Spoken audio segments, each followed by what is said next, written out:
ಅಂದರೆ first and foremost congratulations ಹೇಳ್ತೀನಿ ಅನು and Roshan ಇಬ್ಬರು ಒಂದು ವಂಡರ್ಫುಲ್ ಪೇರ್ ಮಾಡ್ತಾರೆ. ಆ್ಯಂಡ್ ಅನುಗೆ ನಾವೇ ಯಾವಾಗ ರೇಗಿಸ್ತಾ ಇದ್ವಿ, ಅನು ನನಗೆ ನಿನಗೆ ಎಲ್ಲೋದ್ರೂ ಒಂದೇ ಕ್ವಶನ್ ಅದು, ಯಾವಾಗ ಮದುವೆ ನೇಷನ್ ವಾಂಟ್ಸ್ ಟು ನೋ ನಿಮ್ಮ ಮದುವೆ ಅನ್ನೋ ಥರ. ಸೊ ನನ್ನ ಲಾಸ್ಟ್ ಇಯರ್ ಆಯಿತು ಆ್ಯಂಡ್ ನನಗೆ I am very happy for her mother. She is very happy, very emotional.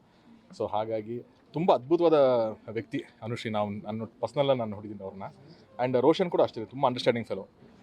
ನಾವು ಇದು ಮಹಾನಟಿ ಟೈಮಿಂದನೂ ಪರಿಚಯ ಇದೆ ನಮ್ಮೆಲ್ಲರಿಗೂ. ಸೊ ಅವರಿಬ್ಬರು they make a wonderful pair and I wish them a great life ahead. Sir Roshan ಅವ್ರ ಬಗ್ಗೆ ರೋಷನ್ ಅವರ ಜರ್ನಿ, ಅವರ ಕನೆಕ್ಟ್ ಆಗಿರುವಂತ ಸಿಚುವೇಶನ್, ಸೊ ನಿಮಗೆ ಹೆಂಗೆ ಯಾವಾಗಿಂದ ಗೊತ್ತಾಯ್ತು ನೆನಪಾಗುತ್ತೆ? ನಮಗೆ ಐ ಥಿಂಕ್ ನಾವು ಲಾಸ್ಟ್ ಇಯರೇ ನಮ್ಗೆ ಗೊತ್ತಿತ್ತು. ನಮ್ಮ ಲಾಸ್ಟ್ ಇಯರ್ನ ಹೇಳಿದ್ದು ಅನು ಅಂದರೆ ದೇವರ್ ಆಲ್ ಕಾಮನ್ ಫ್ರೆಂಡ್ಸ್ ಮುಖಾಂತರ ಎಲ್ಲ ಪರಿಚಯ ಆಗಿರೋದು. ಆ್ಯಂಡ್ ಲಾಸ್ಟ್ ಇಯರ್ ನಾವು ಮಹಾನಟಿ ಮಾಡಬೇಕಾದ್ರೆ ಅಲ್ಲಿ ಪರಿಚಯ ಮಾಡಿಸಿ ನಮಗೆ ಮಾತಾಡ್ಸಿದ್ರು. And Roshan is a very good cook, ತುಂಬ ಚೆನ್ನಾಗಿ ಅಡುಗೆ ಮಾಡ್ತಾರೆ. ನಮಗೆಲ್ಲ ಒಂದಷ್ಟು ಬಿರಿಯಾನಿಗೆಲ್ಲ ಮಾಡಿ ತಂದುಕೊಟ್ಟಿದ್ರು ಸೆಟ್ಟಿಗೆ.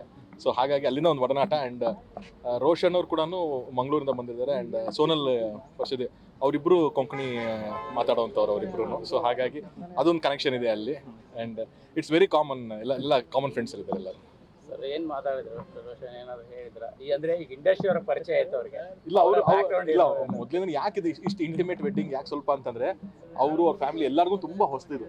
ಈಗ ನಮಗೆ ಒಂದು ವರ್ಷ ನನ್ನ ಮದುವೆ ಮಾಡೋಕೆ ನಾನು ಲೈವೇ ಕೊಟ್ಬಿಟ್ಟಿದ್ದಾರೆ ಗೊತ್ತಾ, ನನಗೆ ಗೊತ್ತದು ಏನು ಅಂತ ಅಂದ್ಬಿಟ್ಟು. ಅವರು they are not used to this and everything. ಹಾಗಾಗಿ ಸ್ವಲ್ಪ ರಿಸ್ಟ್ರಿಕ್ಟ್. ಇಟ್ಸ್ ನಾಟ್ ದಟ್ ಮೀಡಿಯಾದವ್ರು ಬರಬಾರ್ದು ಅಂತೆಲ್ಲ. ಓನ್ಲಿ ರೋಷನ್ ಅವರ ಜರ್ನಿ ಅಂದ್ರೆ ಅವರು ಕನೆಕ್ಟ್ ಆಗಿದ್ದಂಗೆ ಇಂಡಸ್ಟ್ರಿ ಪರ್ಸನ್ಗೆ ಅಂತ. ಅದೇ ಅಂದ್ರೆ ಇದು ತೀರಾ ಒಂದು ತಿಂಗಳು ಏನ್ ಮಾಡ್ತಾ ಇದ್ರು ಅನ್ನೋ ಗೊತ್ತಲ್ಲ ಸರ್. ಅವ್ರ ಬಿಸ್ನೆಸ್ ಇದೆ, ಬಿಸ್ನೆಸ್ ಅಲ್ಲ, ಕಾಮನ್ ಫ್ರೆಂಡ್ಸ್ ಇದು, ತುಂಬ ಕಾಮನ್ ಫ್ರೆಂಡ್ಸ್ ಮುಖಾಂತರ ಅವರೂ ಇಲ್ಲಿ ಪರಿಚಯ ಆಗಿದ್ದು. ಆ್ಯಂಡ್ ಅವರು ಗ್ರ್ಯಾಜುಲಿ ಅರ್ಥ ಮಾಡ್ಕೋತಿದ್ದಾರೆ. So will get to know things very soon.